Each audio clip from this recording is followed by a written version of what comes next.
দেখলে মনে হবে যেন সিনেমার কোনো দৃশ্য। বিশাল দেহ, শান্ত স্বভাব আর মালিকের প্রতি অদ্ভুত ভালোবাসা, সব মিলিয়ে নেত্রকোনার আটপাড়ায় এখন আলোচনার কেন্দ্রবিন্দু এক ষাঁড়, নাম তার রাজাবাবু। মালিক ডাক দিলেই কখনো জিভ দিয়ে চুলে আলতো টান, কখনো শরীরে স্নেহের স্পর্শ। মনে হয় যেন মানুষের ভাষা না বোঝেও মালিকের প্রতিটি অনুভূতি বুঝে নেয় সে, আর সেই ভালোবাসার গল্পই এখন ছড়িয়ে পড়েছে চারদিকে।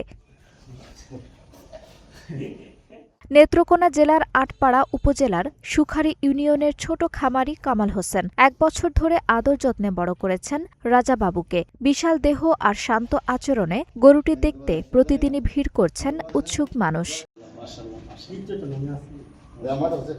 রাজাবাবুর ওজন প্রায় ২৪ মণ ১৩ কেজি, উচ্চতা ৫ ফুট ৮ ইঞ্চি আর দৈর্ঘ্য প্রায় ৭ ফুট। দানবীয় গড়নের হলেও স্বভাবে একেবারেই শান্ত।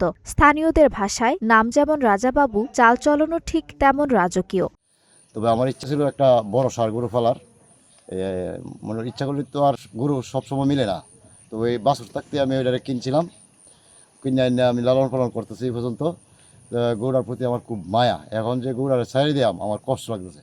খামারি কামাল হোসেন জানান, দেশীয় ঘাস, খড় ও প্রাকৃতিক খাবার খাইয়ে বড় করা হয়েছে রাজাবাবুকে। কোনো ধরনের ক্ষতিকর ঔষধ বা মোটা তাজাকরণ ইনজেকশন ব্যবহার করা হয়নি। তো কুরবানি হাট প্রায় সময় দেশের বাড়ি থেকে গরু আসে, যে কারণে আমরা গ্রাম এলাকার মানুষ গরু বেচতে গিয়া, গরু লালন পালন করে বাজারে বেচতে গিয়া গরুতে অনেক লস খাই।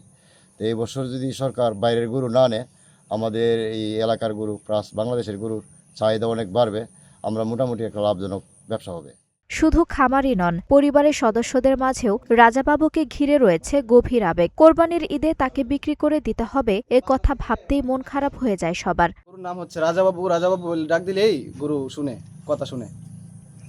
এটা বলতে গেলে আমরা কয়েকজন মিলে গরুটা ফালছি, আমার আব্বা আছে, সবাই মিলে ফালছি। গরুটার প্রতি অনেক মায়া। রাজাবাবুকে দেখতে প্রতিদিন দূর দূরান্ত থেকে ছুটে আসছেন মানুষ। ইতোমধ্যে গরুটির দাম উঠেছে প্রায় ৪,৮০,০০০ টাকা। তবে মালিকের আশা ৫ লাখ টাকা পেলেই প্রিয় রাজাবাবুকে তুলে দেবেন নতুন মালিকের হাতে। আঞ্জুম হক আরবি, নাগরিক প্রতিদিন।